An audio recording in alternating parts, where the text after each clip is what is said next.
15 अगस्त 1947 जब इंडिया को ब्रिटिशर्स के 200 साल की स्लेवरी से इंडिपेंडेंस मिला और इंडिपेंडेंट इंडिया की फर्स्ट स्पीच डिलीवर की हमारे first prime minister Pandit Jawaharlal Nehru ji ने, जिसका नाम था ट्रिस्ट विद डेस्टिनी। अब ट्रिस्ट विद डेस्टिनी में पंडित जवाहरलाल नेहरू जी ने कहा कि आज रात जब पूरा वर्ल्ड सो रहा होगा हमें इंडिपेंडेंस मिलेगा, पर उन्होंने एक बात कही कि इंडिपेंडेंस के साथ हमारे ऊपर बहुत सारे रिस्पॉन्सिबिलिटीज आएगी। ऐसा इसलिए कहा क्योंकि जब इंडिया इंडिपेंडेंट हुआ था तो इंडिया बहुत ही ज्यादा गरीब था, इंडिया में बहुत ज्यादा अनएम्प्लॉयमेंट था, इंडिया में बहुत सारे caste based, religion based differences जो थे वो ब्रिटिशर्स ने क्रिएट कर दिए थे। अब इन सभी चीजों से हमें आगे बढ़ना था और नए इंडिया की शुरुआत करनी थी। तो इसलिए पंडित जवाहरलाल नेहरू जी ने कहा कि अगर हमें अपने देश को आगे बढ़ाना है तो हमें आगे बढ़ते रहना होगा। So I welcome you all to my channel. तो हम शुरू करने वाले अपनी मार्गदर्शन सीरीज। अब इस सीरीज में हम लोग सीबीएसई 12th क्लास के जितने भी चैप्टर्स हैं वो सारे के सारे कवर करेंगे और शुरुआत करने वाले हम अपने फर्स्ट चैप्टर से, जिसका नाम है Indian economy on the eve of independence. I assure you अगर आप वीडियो पूरा देख लोगे, वीडियो पूरा देखने के बाद मैं आपको एक सरप्राइज एलिमेंट दूंगा कि आपके जो प्रीवियस ईयर के क्वेश्चन है साथ साथ उसी दिन जो है मैं अपलोड कर दूंगा। 4 बजे हर वीडियो जो होगा चैप्टर का आपको अपलोड मिल जाएगा और 8 बजे के अराउंड प्रीवियस ईयर उसी चैप्टर के जो होंगे हम कवर कर देंगे। So without wasting a time video को शुरू करते हैं। चैनल को जरूर सब्सक्राइब कर लेना because definitely I know it will going to help you. So let's start with our video.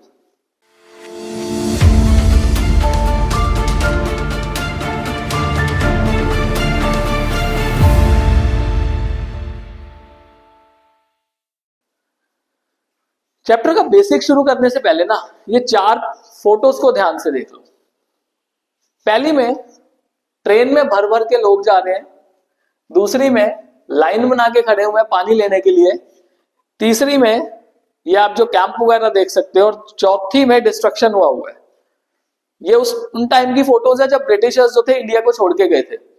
जब ब्रिटिशर्स ने इंडिया को छोड़ा तो इंडिया को 2 हिस्से में डिवाइड कर दिया गया। One was India, second one was Pakistan. Okay, अब इंडिया से भी ट्रेन जा रही हैं पाकिस्तान की ओर, पाकिस्तान से भी ट्रेन आ रही है इंडिया की ओर, पर क्या जिंदा लोग ही आ रहे थे? नो, काफी सारे लोगों को वहां पे मारा जा रहा था। अगर आप सनी देओल की गदर मूवी देखो तो गदर मूवी में पूरा का पूरा सिनेरियो दिखाया हुआ किस तरह से इंडिपेंडेंस के टाइम पे इतनी सारी एट्रोसिटीज हुई कि we can't even imagine the things. Line लगी होती थी पानी लेने के लिए, आप इमेजिन कर सकते हो किस तरह से जो था इनको पानी वगैरह दिया जाता था। इतना ज्यादा डिस्ट्रक्शन हुआ, इतने ज्यादा हिंदू मुस्लिम के प्रॉब्लम्स जो थी वो क्रिएट हुई थी। और आप रेफ्यूजी कैंप्स की हालत देख सकते हो। अगर आप भाग मिल्खा भाग मूवी देखो तो उसमें रेफ्यूजी कैंप के सीन दिखाए हुए हैं कि क्या गलत जो था वो होता था रेफ्यूजी कैंप्स में ना। आप हालत देख सकते हो किस तरह से लोग रो रहे होते थे, परेशान होते थे, बिकॉज कईयों की प्रॉपर्टीज पाकिस्तान में रह गई थी जो पाकिस्तान से आए थे, कईयों की इंडिया में रह गई थी जो पाकिस्तान में गए थे, तो प्रॉब्लम बहुत ज्यादा थी।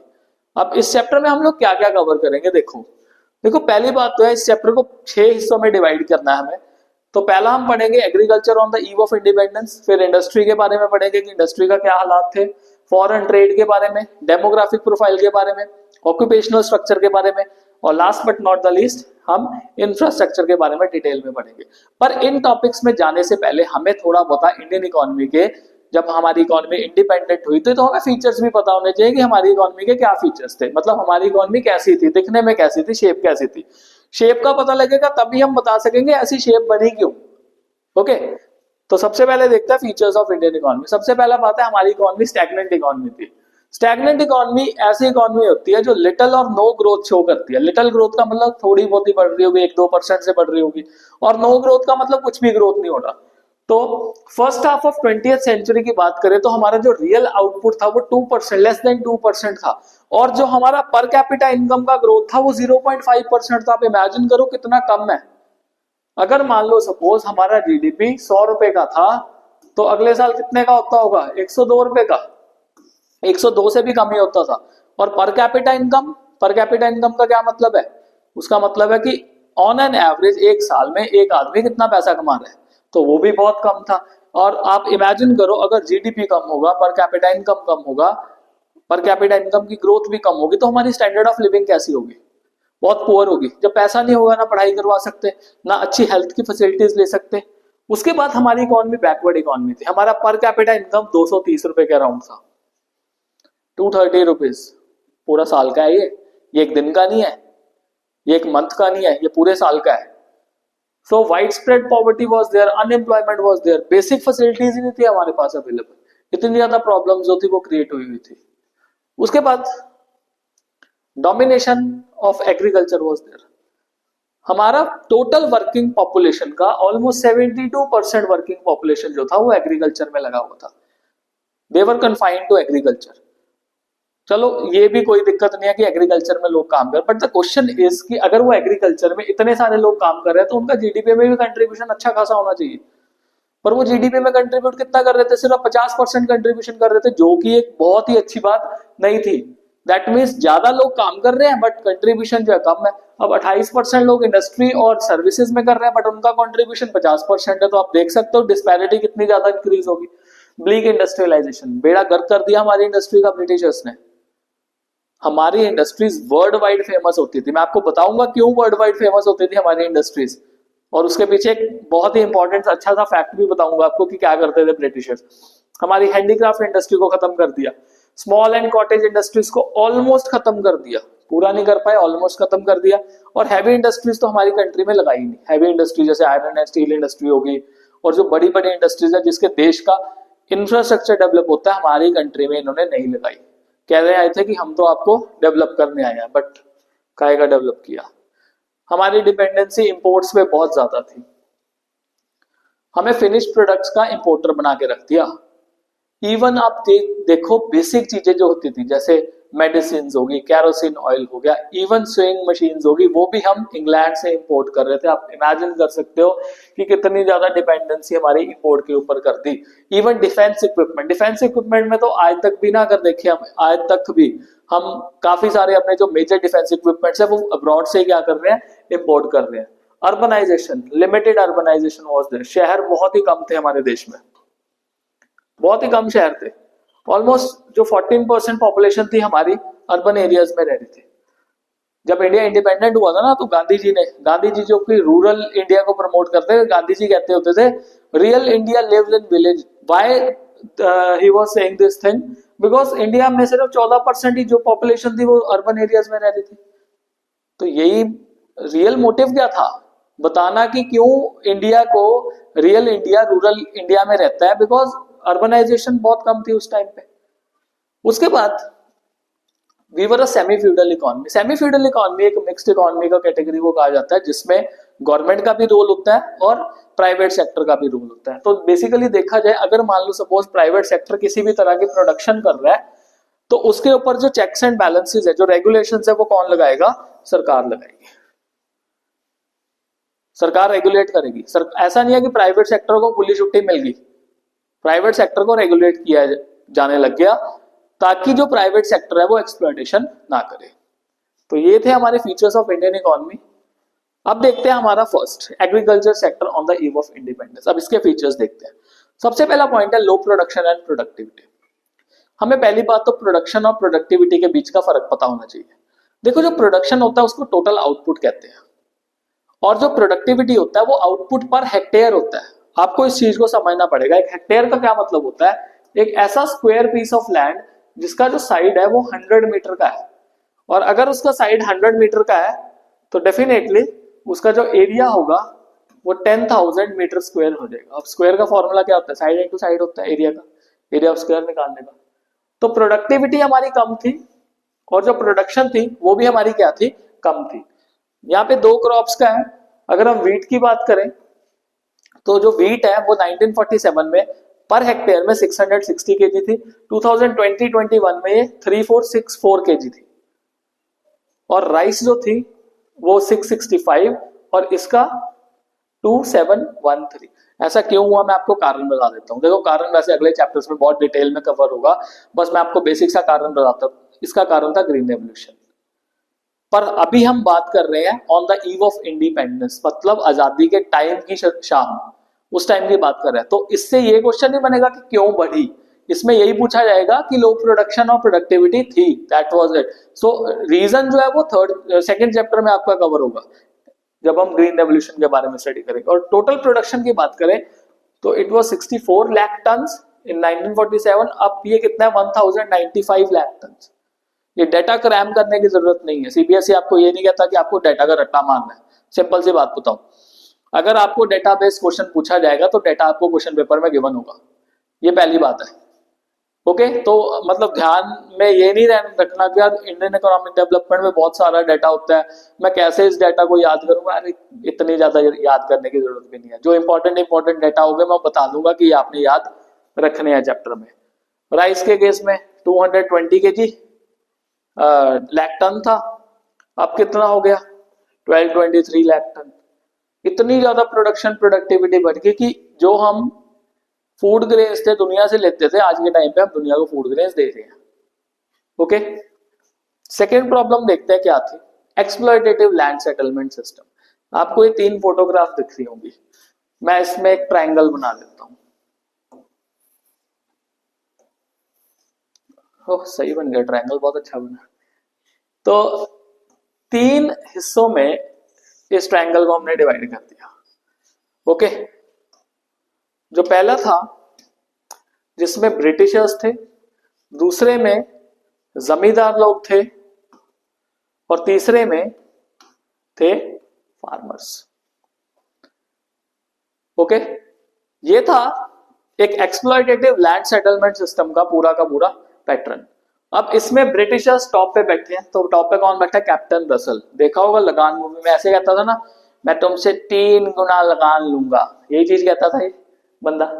अब इसने क्या किया, हमारे फिर हेरा फेरी के राजू को जमींदार के तौर पे अपॉइंट कर दिया। ये क्या कहता है, ये जाता है जी फार्मर के पास, इसको कहता है पैसा लाया। सिस्टम क्या था समझो, ब्रिटिशर्स ने जमींदार को अपॉइंट किया, किस पर्पस के लिए अपॉइंट किया, कि आपने इनसे पैसा कलेक्ट करना है। लगान मूवी के आमिर खान से आपने पैसा कलेक्ट करना है।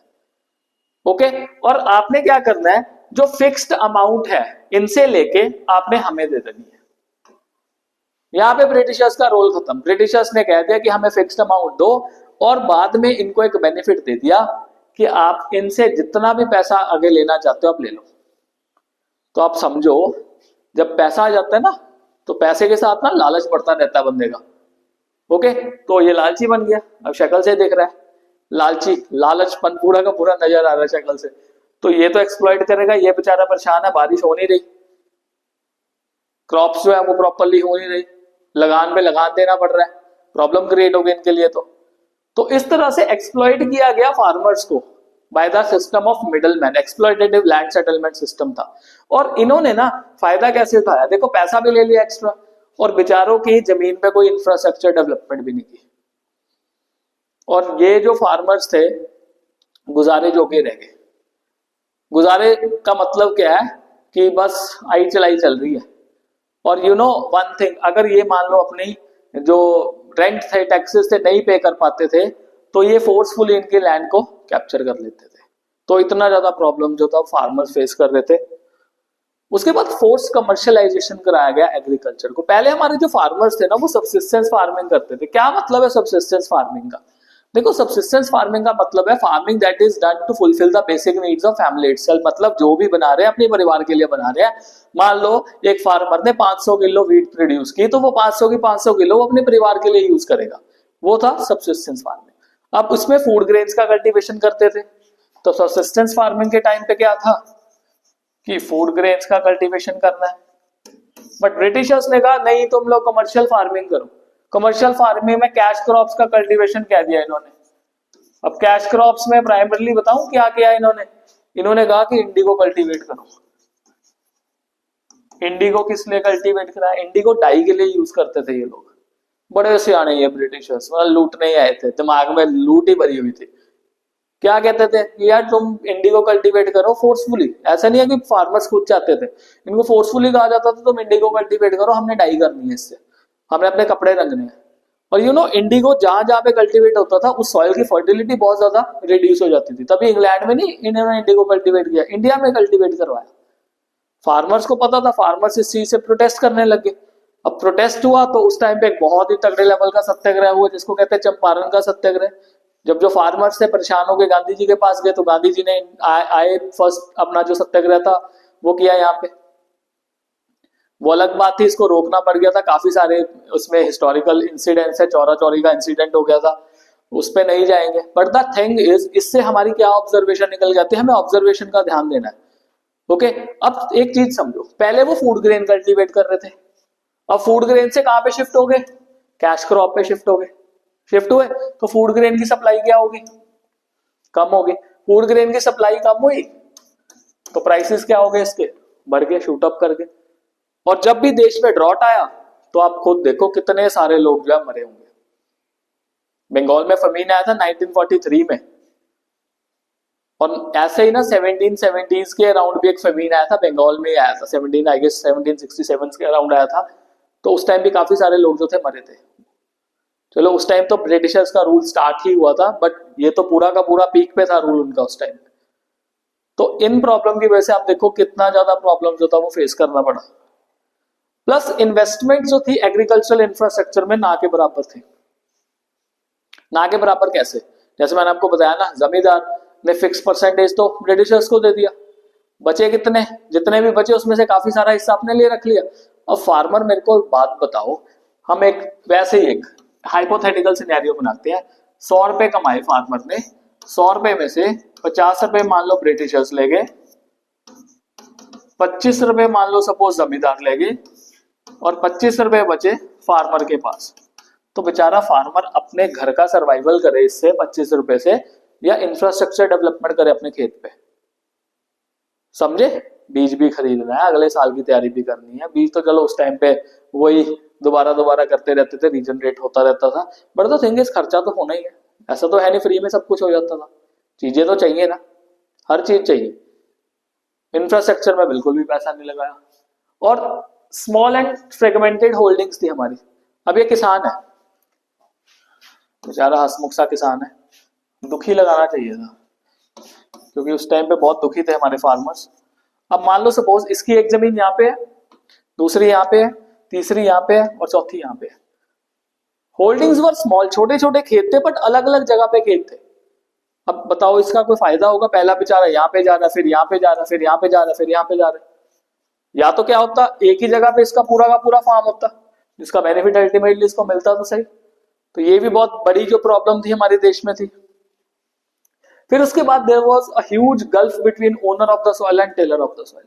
ओनर कौन थे, ओनर जमींदार को बना दिया, आपको पता है नेशनलाइज कर दी थी जमीनें। ओके, पेपर्स में हर चीज नेशनलाइज था, जमीन जो थी नेशनलाइज कर दी थी।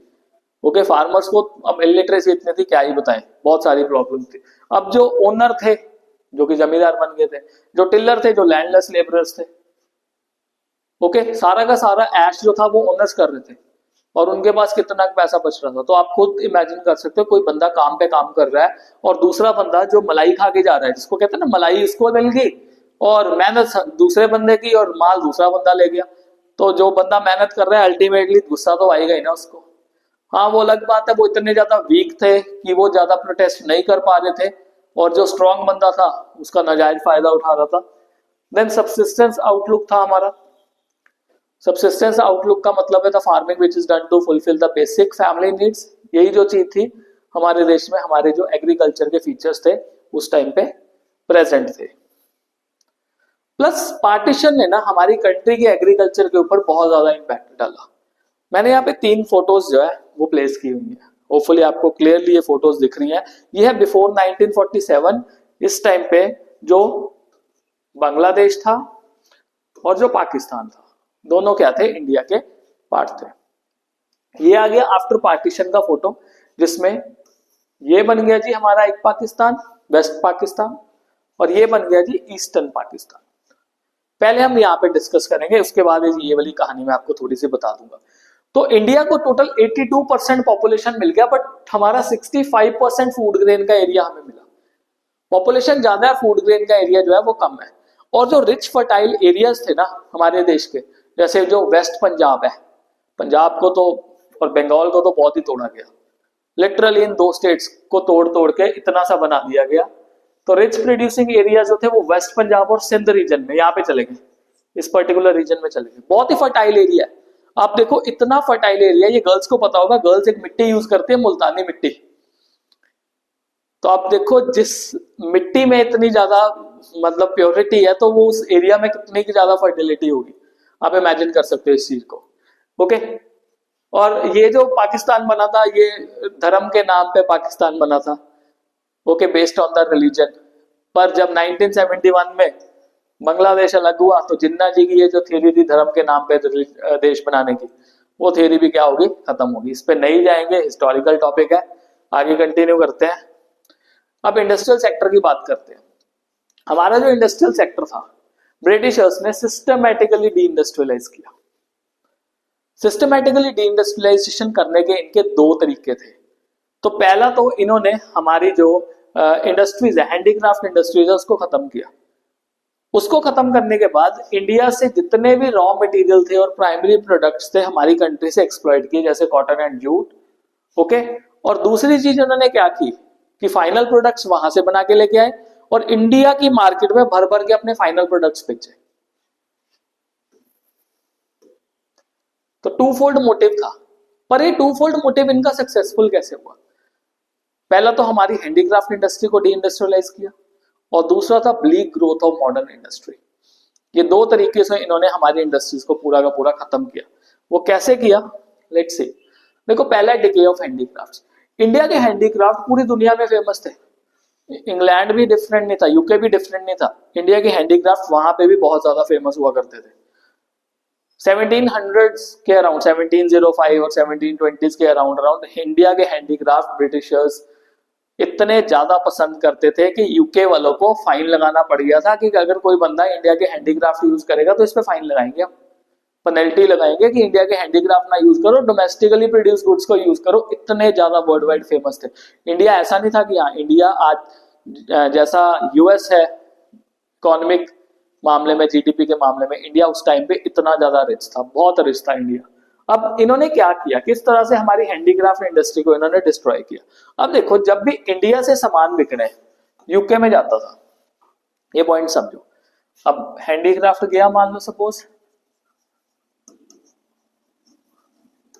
अब अगर हैंडीक्राफ्ट बिकने जा रहा है इंडिया से यूके, एक्सपोर्ट कर रहे हैं, अब इस एक्सपोर्ट के ऊपर क्या लगा दिए, टैरिफ लगा दिए। टैरिफ मतलब टैक्स लगा दिया। ओके, लेट्स से ये 100 रुपए का था, इस पे टैक्स लगा दो 100%, ये पूरा 100% जो है टैक्स लगा देंगे। अब 100 रुपए की चीज यहाँ पे पहुंचेगी कितने रुपए की, 200 रुपए की। अब जो चीज पहले 100 की मिल रही है, अब कितने की मिलनी शुरू होगी, 200 रुपए की मिलनी शुरू होगी। अब जो चीज 200 रुपए की मिलेगी, ब्रिटिशर्स खरीदेंगे उस चीज को। लॉ ऑफ डिमांड लगा के देखो ना, प्राइस बढ़ा तो डिमांड क्या होगी, कम होगी। पहले तो देखो खत्म कर दिया, यहाँ पे एक्सपोर्ट तो खत्म कर दिया किस्म से फाइनल प्रोडक्ट के। अब इंपोर्ट खत्म करने की बारी क्या की, फिर क्या किया, यहां से भर भर के रॉ मटेरियल अपनी कंट्री में लेके गए और वहां पे बनाए machine based finish products, import करवाए टैक्स फ्री। अब टैक्स फ्री अगर होंगे तो सस्ते होंगे, टैरिफ नहीं लग रहा तो सस्ता सामान मिल गया। अब सस्ते सामान के चक्कर में फिर से वही बात है, सस्ता रेट मिलेगा तो लोग खरीदेंगे उस चीज को। तो इस तरह से डिस्क्रिमिनेटरी टैरिफ पॉलिसी लगा के हमारे प्रोडक्ट्स, हमारे हैंडीक्राफ्ट्स की जो एग्जिस्टेंस थी वो इन्होंने क्या कर दी, खत्म कर दी। ये तो हो गया पहला सिनेरियो। उसके बाद मशीन मेड प्रोडक्ट से हमारा कॉम्पिटिशन जो था वो बहुत ज्यादा बढ़ गया था ना। मशीन मेड ऑब्वियसली बात है, क्वालिटी अच्छी आएगी, जल्दी बन जाएगा, प्राइस भी कम लगेगा, क्योंकि मशीनें तो ज्यादा जल्दी मैन्युफैक्चरिंग कर देनी है। वेयर जो हैंडमेड चीजें थी उनको डेफिनेटली टाइम लगेगा। ऑल्दो हैंडमेड चीजों में बहुत ज्यादा बारीकी देखी जाती है, पर टाइम तो लगेगा ना, टाइम कंज्यूमिंग था। Then disappearance of princely states, princely courts, ऐसे राज दरबार लगते होते थे उस टाइम पे। राजा बैठा हुआ और काफी सारे लोग सामान बेचने आ रहे हैं, हैंडीक्राफ्ट बेचने। फिर राजा क्या कहता था, मैं तुमसे खुश हुआ, इतनी अशर्फियां ले जाओ, इतने सोने के सिक्के दे दो उसको। यही चीज चलती थी ना। तो उससे जो ट्रेडर्स थे उनका काम चलता रहता था। अब जब ब्रिटिशर्स आए, ब्रिटिशर्स ने काफी सारे प्रिंसली स्टेट्स को खत्म कर दिया, उनसे सब्सिडरी अलायंस साइन कर लिया। सब्सिडरी अलायंस क्या था, सहायक संधि थी। ब्रिटिशर्स ने कह दिया कि आपने ना कोई आर्मी रखनी, प्रिंसली स्टेट्स को कह दिया आपने ना कोई आर्मी रखनी, हम आपको पेंशन दे दिया करेंगे। अब जिस बेचारे राजे के पास आर्मी नहीं है वो काहे का राजा है, नाम का राजा रह गया, आर्मी तो थी नहीं उनके पास, बस पेंशन थी। पेंशन कौन दे रहा था, ब्रिटिशर्स दे रहे थे। ब्रिटिशर्स दे रहे तो ऐसी सभाएं थोड़ा लगनी थी वहां पे। अब प्रिंसली कोर्ट्स डिसअपियर हो गए। छोटा भीम में देखा होगा आपने, काफी सारे प्रिंसली कोर्ट्स जो लगे रहते हैं, राजा के पास कोई ना कोई चीज बेचने आया होता है, वो सारी चीजें खत्म। उसके बाद डिमांड पैटर्न लोगों का चेंज हो गया। जो पहले आमिर खान लगान मूवी में हुआ करता था, लगान मूवी का आमिर खान जो कि इस तरह से इंडियन अटायर में था, अब जब ब्रिटिशर्स का सामान आया तो ये क्या बन गए, गजनी मूवी के आमिर खान बन गए, पैंट शर्ट में बन गए। इस तरह से जो डिमांड पैटर्न था लोगों का चेंज हो गया। कुर्ता पजामा, धोती कुर्ता ट्रेडिशनल अटायर्स थे इंडिया के। क्या आप रेगुलर बेसिस पे डालते हो? नहीं, आप फेस्टिवल्स पे डालते हो बस। उस टाइम पे रोज लोग जो थे वो कुर्ता पजामा वेयर करते थे, धोती कुर्ता वेयर करते थे, नॉर्मल था। बट अभी के टाइम पे पूरा का पूरा डिमांड पैटर्न क्या हो गया, चेंज हो गया। प्लस जब रेलवे इंट्रोड्यूस हुई इंडिया में, तो रेलवे के इंट्रोडक्शन के बाद ब्रिटिशर्स ने हमारी इंटरनल मार्केट्स को टारगेट करना शुरू कर दिया। ब्रिटिशर्स ने देखो क्या करते थे, रेलवे के थ्रू हमारी जो अलग अलग सिटीज हैं, सिटीज में जाते थे, वहां पे सामान जो थे डिलीवर कर देते थे, बेच देते थे। सिटीज से अलग अलग विलेजेस में जाता था, तो ट्रांसपोर्टेशन बहुत इजी बना दी। हमारे लिए अलाउ नहीं था, हमारे लिए एक्सेस नहीं देते थे, समझे। नेक्स्ट वन, नेक्स्ट देखते हैं bleak growth of modern industry. किस तरह से हमारी जो मॉडर्न इंडस्ट्री है उसको कम ग्रो किया गया। देखो cotton and jute textile mills जो थी वो सेटअप की गई। जो कॉटन टेक्सटाइल मिल थी वो महाराष्ट्र एंड गुजरात में, मतलब इंडिया के इस रीजन में सेटअप की गई। उस टाइम गुजरात नहीं था, मैं आपको पहले बता दूं। Okay, Gujarat after independence state बनी है। और जो जूट टेक्सटाइल मिल्स थी वो इस रीजन में यहाँ पे सेटअप की गई। यहाँ पे कॉटन के लिए ब्लैक सॉइल अवेलेबल थी, तो ब्लैक सॉइल बहुत ज्यादा अच्छी है कॉटन के लिए, तो यहाँ पे कॉटन का कल्टीवेशन किया। और यहाँ पे जूट का कल्टीवेशन जो था होता था, क्योंकि जूट के लिए बहुत ही ज्यादा मैशी, मतलब दलदली मिट्टी चाहिए, तो वहां पे डेल्टा होने की वजह से वहां पे दलदली मिट्टी अवेलेबल है, तो जूट का कल्टीवेशन वहां पे पॉसिबल था। जो हमारी कॉटन इंडस्ट्रीज थी वो प्राइमरली इंडियंस जो थे, इंडियंस के पास थी। और जो ये जूट इंडस्ट्रीज थी वो प्राइमरली कौन देख रहा था, फॉरेनर्स देख रहे थे। होपफुली आपको आइडिया हो गया तो क्या था। उसके अलावा भी अगर देखा जाए तो कहते हैं ना कुछ चीजें ब्लेसिंग इन डिस्गाइज बन जाती है किसी कंट्री के लिए, तो ऐसा ही हुआ।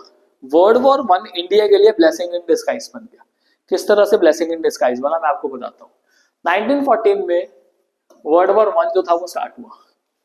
वर्ल्ड वॉर वन से पहले क्या था, ब्रिटिशर्स ने ना 1869 में एक कैनाल बिल्ड किया था, सुएज कैनाल। ये देखो मेरा Suez canal. Okay, Suez canal क्यों बिल्ड किया गया था उससे पहले की कहानी समझो। ओके, सुएज कैनाल बनने से पहले जब ब्रिटिशर्स जो थे वो पूरा का पूरा अफ्रीकन कॉन्टिनेंट घूम के यहाँ पे इंडिया में पहुंचते थे। और जो डिस्टेंस था वो कितना था, 19,800 किलोमीटर का डिस्टेंस। इनको पूरा का पूरा अफ्रीकन कॉन्टिनेंट, यहाँ पे केप ऑफ गुड होप नाम का पोर्ट होता था, यहाँ पे रुक के स्टे करके एंड देन फिर यहाँ पे मुंबई में पहुंचते थे। समझे यहाँ तक। अब उसके बाद क्या हुआ, इनको पता था यार ट्रैवलिंग का बहुत ज्यादा डिस्टेंस लगता है, बहुत ज्यादा पैसा खर्च होता है, कितने कितने महीने लग जाते हैं ट्रैवल करते करते। तो इन्होंने सोचा यार क्यों ना हम इस डिस्टेंस को बाईपास करें। तो बाईपास करने के लिए इन्होंने क्या किया, यहाँ पे कैनाल जो था बिल्ड कर दिया। अब जब कैनाल बिल्ड किया तो यहाँ से अब सीधा आने लग गए। अब डिस्टेंस देखो कितना रह गया, 11,600 किलोमीटर का डिस्टेंस रह गया सिर्फ। तो डिस्टेंस बैरियर जो था कम हो गया। कितना कम हो गया आप कैलकुलेट करके देख सकते हो, नियरली आएगी 7,200 किलोमीटर जो थे कम हो गए। एक तो कॉस्ट कम हो रही है और टाइम भी कम हो रहा है। पर 1914 में जब वर्ल्ड वॉर वन स्टार्ट हुआ तो उस टाइम पे ऐसा क्या हो गया कि यार ब्लेसिंग इन डिस्गाइज बन गया इंडिया के लिए। जर्मनी के साथ पंगा था ब्रिटिशर्स का। ओके, लड़ाई किसकी थी, बीच में घुस गए थे, तो वर्ल्ड वॉर हो गया। जर्मनी यहाँ पे बैठा है, ब्लॉक कर दिया रस्तों को, आ जाओ भाई जाके देखो, यहाँ से निकल के दिखाओ तुम। ब्लॉकेड हो गया और ब्रिटिशर परेशान किया, जर्मनी ने यहाँ से रास्ता ब्लॉक कर दिया, तो फिर से यही पूरा का पूरा रूट जा देखना पड़ेगा। तो उस टाइम पे समाव देखा जाए तो यहाँ पे cement industry, paper industry, sugar industry जो थी डेवलप की गई। उसके अलावा कोई भी ज्यादा कैपिटल गुड इंडस्ट्रीज हमारे देश में नहीं प्रोड्यूस की गई थी। ओके, स्टेट पार्टिसिपेशन सिर्फ रेलवे और कम्युनिकेशन तक थी, वो भी अपने फायदे के लिए आगे आपको समझाऊंगा। And contribution of Indian industry in the GDP was very low, 10% के अराउंड कंट्रीब्यूशन था हमारा जीडीपी में। और एक इंडस्ट्री जो थे, Indian industry, famous industry setup की गई थी जिसका नाम था टिस्को। 1907 में स्टैब्लिश की गई थी, Tata iron and steel company. Next one देखते हैं हम अपना फॉरेन ट्रेड। अब देखो जब इंडिया इंडिपेंडेंट था, जब ब्रिटिशर्स नहीं आए थे इंडिया में, तो इंडिया का foreign trade was very impressive, बहुत ही अच्छा था। एंशिएंट टाइम से इंडिया ने एक एमिनेंस पोजीशन जो थी वो फॉरेन ट्रेड में एक्वायर की हुई थी। और रोमन्स जो थे हमें कहते थे sink of world's bullion, Bharat सोने की चिड़िया ऐसे नहीं कहा जाता था, दुनिया पूरी बोलती थी। फ्रांस वाले बोल रहे हैं, चाइना वाले बोल रहे हैं, रोमन्स बोल रहे हैं कि यार बहुत पैसा है इंडिया में।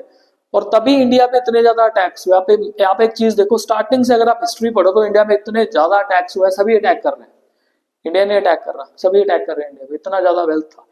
तो ब्रिटिशर्स ने सारा का सारा रियून कर दिया। रियून कैसे किया, विल सी दैट।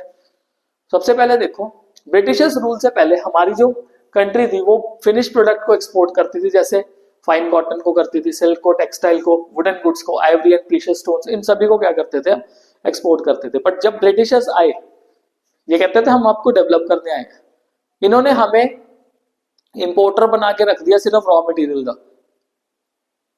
ओके, हम क्या कर रहे हैं, सॉरी, एक्सपोर्टर बना के रख दिया रॉ मटेरियल का, इंपोर्टर हम क्या बन गए, फिनिश गुड्स के बन गए।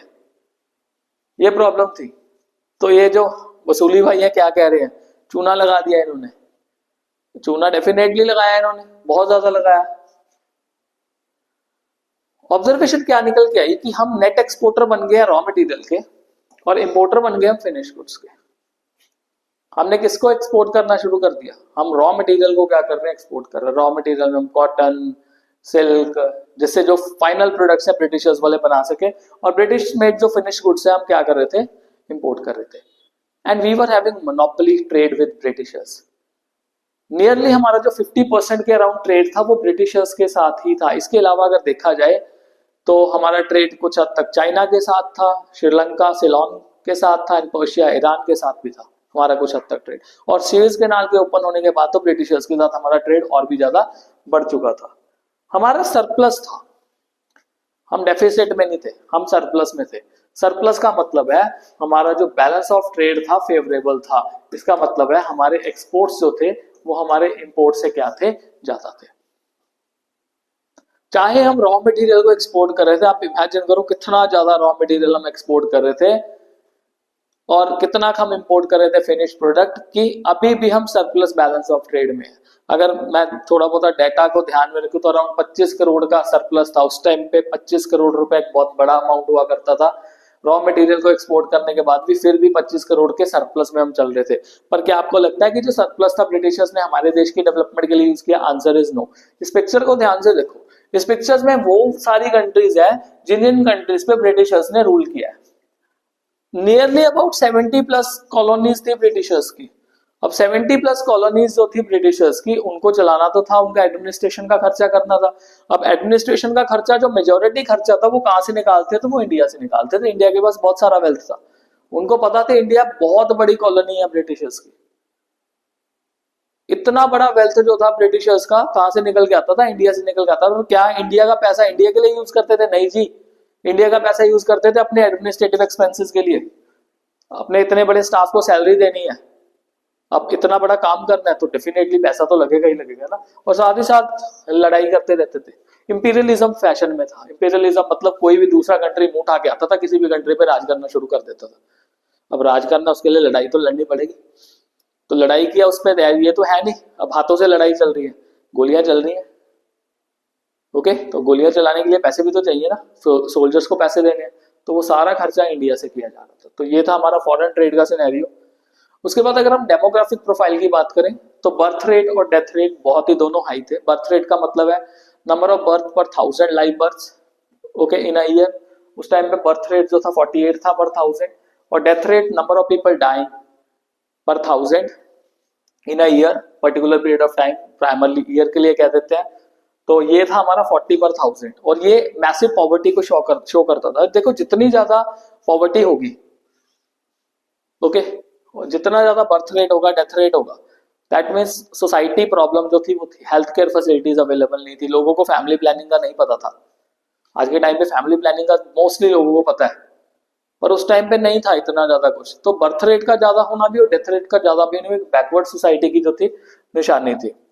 प्लस इन्फेंट मोर्टेलिटी रेट बहुत ज्यादा है। इन्फेंट मोर्टेलिटी रेट का क्या मतलब है कि एक बच्चे की 1 साल से पहले पहले डेथ हो जाना, जन्म के बाद 1 साल भी पूरा ना करना और डेथ हो जाना, जो कि एक बहुत ही डिस्टर्बिंग था। 218 बच्चों की 1000 बच्चों में से डेथ हो जाती थी। ये शो करता है एक तो माल न्यूट्रिशन की प्रॉब्लम बहुत ज्यादा थी, हेल्थ केयर फैसिलिटी नहीं थी। आप कह रहे हो 200 साल के रूल में हम आपको एडवांस बना देंगे, बहुत अच्छा कर देंगे। क्या एडवांस बनाया तुम लोगों ने? क्या इंफ्रास्ट्रक्चर पे पैसा लगाया? हमारे हेल्थ एस्पेक्ट कहाँ अच्छे हुए? आज के टाइम पे ये 28 रह गए, ये 28 भी कम, ये 0 होना चाहिए, ये 0 होना चाहिए, जो मर्जी है। अगर किसी का बच्चा 1 साल से पहले पूरा हो जाता है, मोस्ट डिस्टर्बिंग थिंग, तो वो पुअर हेल्थ केयर की निशानी थी। Life expectancy was very low, लोग जल्दी मर जाते थे। तो लाइफ एक्सपेक्टेंसी का क्या मतलब है कि एवरेज जो बंदा है वो कितनी देर तक जीता है। अभी ये 69.42 है, उस टाइम पे ये कितना था? ये था 32 ईयर्स के अराउंड। क्यों ना, एवरेज 32 साल की उम्र होती थी और उसके बाद एवरेज है ये सभी का नहीं है। ये नहीं है कि सभी 32 साल के बाद भगवान को प्यारे हो जाते थे, नो, ये एवरेज है। तो ये भी एक पुअर हेल्थ केयर की निशानी है। प्लस लिटरेसी रेट, लिटरेट बंदा वो होता है जो पढ़ सकता है और लिख सकता है। Literacy rate was very low, 16% literacy rate था, और वेमेन लिटरेसी तो और भी कम था, वो था नियरली 7%। टोटल 16% था, वेमेन लिटरेसी कितना था? 7%। अगर 100 लड़कियां हैं तो 7 लड़कियां पढ़ी लिखी हैं बस। ये भी एक बैकवर्डनेस की निशानी है कि गर्ल चाइल्ड को पढ़ाना ही नहीं है। Gender bias, social backwardness, economic backwardness इसको शो कर रहा था। तो किस तरह का डेमोग्राफिक प्रोफाइल लगा? अच्छा लगा होगा? नहीं था अच्छा। प्लस एक ऐसा ईयर जिसमें डेमोग्राफिक ट्रांजिशन हुआ जो था 1921। इस ईयर को ईयर ऑफ ग्रेट डिवाइड भी कहा जाता है। इसको ईयर ऑफ ग्रेट डिवाइड क्यों कहा जाता है? देखो, वैसे तो हमारा जो फर्स्ट सेंसस था वो 1972 में हुआ था। ये फुल फ्लैश सेंसस नहीं था। जो फुल फ्लैश सेंसस था वो 1981 में हुआ।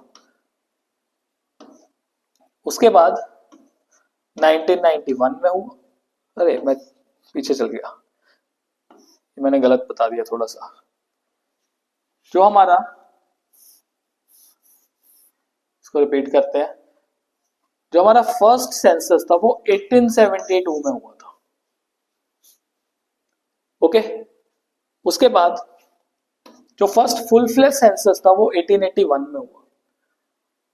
10 साल के बाद सेंसस हो रहा था, 1891 में सेंसस हुआ, और ये जो मैं शो कर रहा हूँ 1901 से। तो अब उस टाइम पे क्या हो रहा था? पहले हमारा पॉपुलेशन कभी बढ़ रहा था, कम हो रहा था, इस तरह से चल रहा था। बट 1921 जिसको ईयर ऑफ ग्रेट डिवाइड कहा जाता है, उस टाइम पे क्या हुआ कि हमारा जो पॉपुलेशन था वो लगातार क्या होना शुरू हो गया? बढ़ना शुरू हो गया।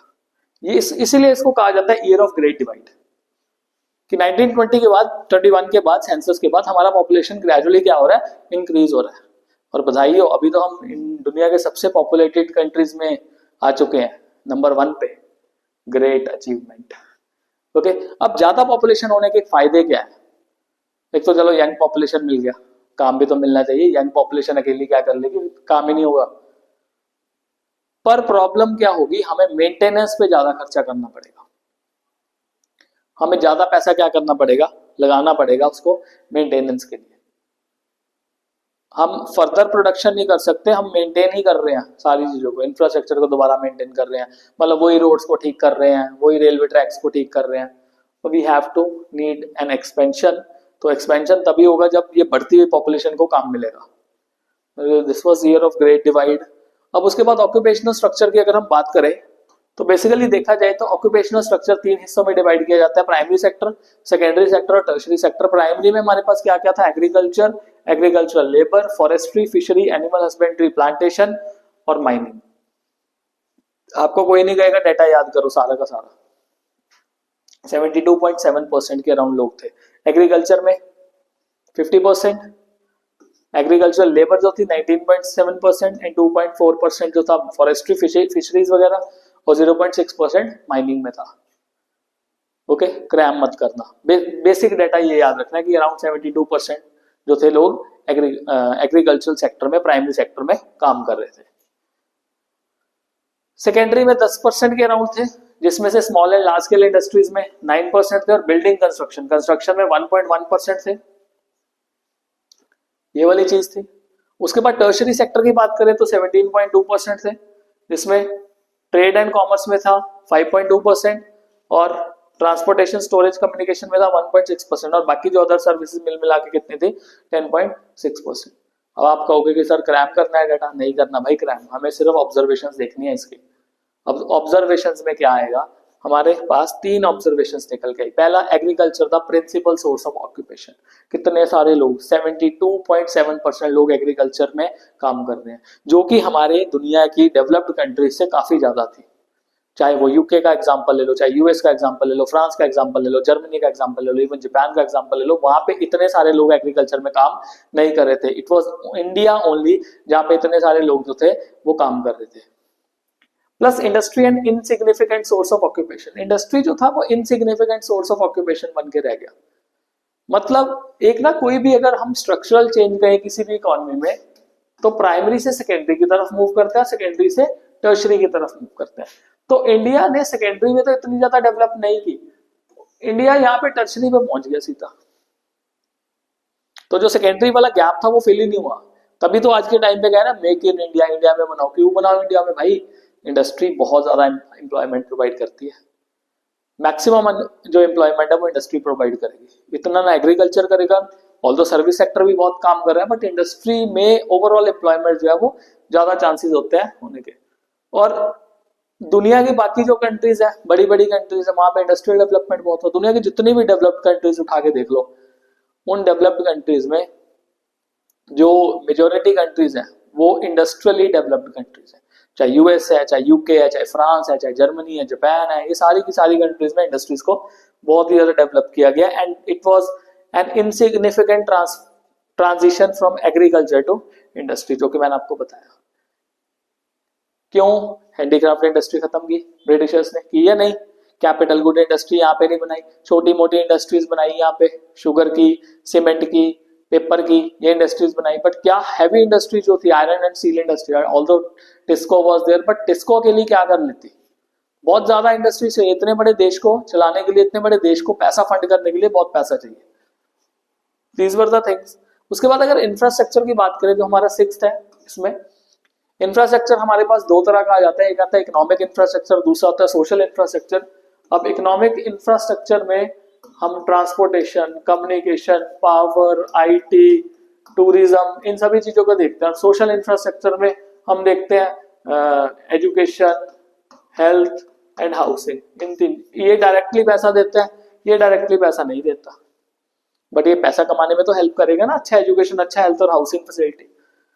तो ये सारी चीजें बनाना। बट ब्रिटिशर्स ने क्या क्या बनाया, एलिमेंट ऑफ इंफ्रास्ट्रक्चर चेंज हुआ, ऐसा नहीं कुछ नहीं बनाया। इन्होंने रेलवे डेवलप किया। हाँ जी, कब रेलवे का इंट्रोडक्शन हुआ? 1850 में इंट्रोडक्शन हुआ। और पहली रेलवे कब स्टार्ट हुई? 1853 में, बॉम्बे टू थाने 20 किलोमीटर का स्ट्रेच था। पर बनाई क्यों, उसका कारण बताऊंगा। पोर्ट्स ये भी डेवलप किए। पोस्ट एंड टेलीग्राफ, अब इतनी बड़े देश को चलाना है, इतने बड़े जो कॉलोनीज है उनमें एडमिनिस्ट्रेशन करना है, तो कम्युनिकेशन तो करना पड़ेगा। आज के टाइम पे तरह व्हाट्सएप तो है नहीं, या इंस्टाग्राम तो है नहीं, उठाया मैसेज किया काम हो गया। उस टाइम पे तो चिट्ठी चलते थे, कबूतर जा जा जा, कबूतर आ, यही कुछ चलता था, यही था ना। तो एडमिनिस्ट्रेशन करना था, पोस्ट और टेलीग्राफ तो भाई देना ही पड़ेगा ना। अब पोस्ट एंड टेलीग्राफ देना पड़ेगा, तो at the end of the day इन्होंने post and telegraph administrative purpose के लिए डेवलप किया। रोड्स डेवलप की ताकि अपना सामान जो है बेच सके इजिली।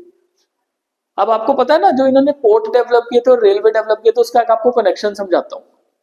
इन्होंने जहां जहां पे पोर्ट्स डेवलप किए, लाइक तो ये लेट्स से मुंबई यहाँ पे है, तो यहाँ पे पोर्ट डेवलप किया। और रेलवे लाइन भी देखो मुंबई टू थाने पहली चलाई। उसका लॉजिक समझो, इंग्लैंड से सामान आया, पोर्ट में आया, रेल लाइन पास में है, सामान जल्दी से जल्दी क्या किया, अनलोड किया, ले गए भाई अलग अलग एरियाज में। बड़े स्कीमी बंदे थे, बड़े शैतान बंदे थे। और फिर जहां जहां पे रेलवे जा रही है रेलवे से ले जाओ, जहां पे रोड है रोड से ले जाओ। और क्या कह रहे हैं, देखो रेलवे लेके आए हैं, पोर्ट लेके आए हैं, पोस्ट लेके आए हैं, रोड लेके आए हैं, आपका भला कर रहे हैं। मीनवाइल ब्रिटिशर्स क्या कह रहे हैं, इनको क्या ही पता चलेगा। और सच्ची हम कह रहे हैं रेलवे, अभी भी कई लोग कहते हैं रेलवे है ब्रिटिशर्स की देन है। हाँ देन है, सिर पे तो उठा के लेके जा नहीं सकते थे पटरियां, रेलगाड़ियां रखनी पड़नी थी यहाँ पे, किसके पैसे से बनाई? अपने पैसे से नहीं बनाई, हमारे पैसे से बनाई है, उनकी देन नहीं है, हमारा ही पैसा लेके बना रहे हैं। तो उसमें ये सोचने वाली बात नहीं है कि ब्रिटिशर्स भला करके गए हैं, वो भाई हमारे ही पैसा हमें थोड़ा बहुत देंगे, बाकी तो लूट के गए हैं। 45 ट्रिलियन यूएस डॉलर से ज्यादा लूट के लेके गए इतने सालों में। हाँ, कुछ इंपैक्ट हुए रेलवेज के, जैसे पॉजिटिव इंपैक्ट था, डोमेस्टिक मार्केट का एक्सपेंशन हुआ। डेफिनेटली अगर ट्रांसपोर्टेशन सिस्टम अच्छा होगा तो डोमेस्टिक मार्केट बढ़ेगी बढ़ेगी। एग्रीकल्चर कमर्शियलाइज किया, पहले फार्मर अपने लिए बनाते थे, अब कहते हैं कि हम मार्केट में भी बेचेंगे, कुछ ना कुछ पैसा मिल जाएगा हमें भी। डिस्टेंस बैरियर का ब्रेक हुआ, सफर आसान हो गया। पहले तो टांगे पे जाना पड़ता था या फिर कोई ना कोई और मीडियम थे जाने के, पैदल भी चल पड़ते थे, बट अब रेलवे आ गया तो इजिली ट्रांसपोर्टेशन हो गया। And now faster movement of food grain, जिन जिन एरियाज में फूड ग्रेन्स की कमी होती थी उन्होंने एरियाज में हम ट्रेवल करने लग गए इजिली। अब दिमाग में क्वेश्चन कई हो गए ना, जो खुराफाती लोग होते हैं उनके दिमाग में क्वेश्चन है, सर अगर ट्रांसपोर्टेशन इजी था तो 1943 में फमीन क्यों आ गया? भाई 1943 में चल रहा था वर्ल्ड वॉर 2, तो फूड ग्रेन की सप्लाई दे रहे थे सोल्जर्स को, खाओ तुम लोग मरते मरने दो, हर चीज कोरिलेट हो सकती है। उसके बाद नेगेटिव इंपैक्ट क्या थे? इंडियन मार्केट को ढंग से एक्सप्लॉइट कर दिया, ढंग से अच्छे तरीके से एक्सप्लॉइटेशन किया, रॉ मटेरियल यहाँ से लेके जा रहे हैं भर भर के, और easy transportation of British goods. अब जैसे बताया ना, पोर्ट पे आया, पोर्ट से रेलवे, रेलवे से लेके जहां मर्जी चले जाओ। These were the positive and negative impacts of Indian Railways। अब ब्रिटिशर्स आए हैं, क्या कुछ फायदा देके गए हैं? हाँ जी, फायदे तो थे। अब क्या फायदे थे? Commercial outlook of the farmers, farmers को कमर्शियल एग्रीकल्चर का थोड़ा बहुत पता लग गया कि हमें बेचना है सामान को। एम्प्लॉयमेंट की नई नई अपॉर्चुनिटीज क्रिएट की, रेलवे आ गया, रेलवे से डिस्टेंस बैरियर कम हुए। थर्ड क्लास सीट में हमें, चलो थर्ड क्लास डब्बे में सीट दे ही देते थे, फर्स्ट क्लास में तो बैठने नहीं देते थे, तो ट्रांसपोर्टेशन होना शुरू हो गया। फेमीन कंट्रोल हुए कुछ हद तक, okay. Modern monetary system of exchange provide किया, जो पेपर करेंसी वगैरह का सिस्टम है। ऑल्दो पहला पेपर नोट इन्होंने नहीं डेवलप किया था, वो चाइना ने डेवलप किया था, चाइना के मर्चेंट ने डेवलप किया था पहला paper note. Now efficient system of administration, जो आज के टाइम पे हमारा पार्लियामेंट्री फॉर्म ऑफ सिस्टम है, कहाँ से अडॉप्ट किया? ये वेस्टमिंस्टर सिस्टम है, जो हमने कहाँ से अडॉप्ट किया? यूके से अडॉप्ट किया। यूके का पार्लियामेंट्री फॉर्म ऑफ सिस्टम हम यूज कर रहे हैं। हमने ऐसा क्यों किया, क्यों यूज किया? हम तो अलग होना चाहते थे। 200 साल में जब रूल किया तो बहुत सारी चीजें जो हमने सीखी, तो इसीलिए हम चाहते थे कि इनका सिस्टम फॉलो करें, अदरवाइज हमें और ज्यादा प्रैक्टिस और ज्यादा एफर्ट करने पड़ते। तो that was easy one, okay. Britishers महान थे। भाऊ क्या कहता है? भाऊ तो कुछ और ही कहता है। भाऊ कहता है there only motive was colonial exploitation, and हर जो चीज थी वो किसके लिए की गई थी? अपने भले के लिए की गई थी, हमारी कॉलोनियल एक्सप्लॉयटेशन करने को गई थी। तो विद दिस ये चैप्टर आपका खत्म हो गया, इसका PYQ भी अपलोड हो जाएगा। Till then prepare well and stay blessed all.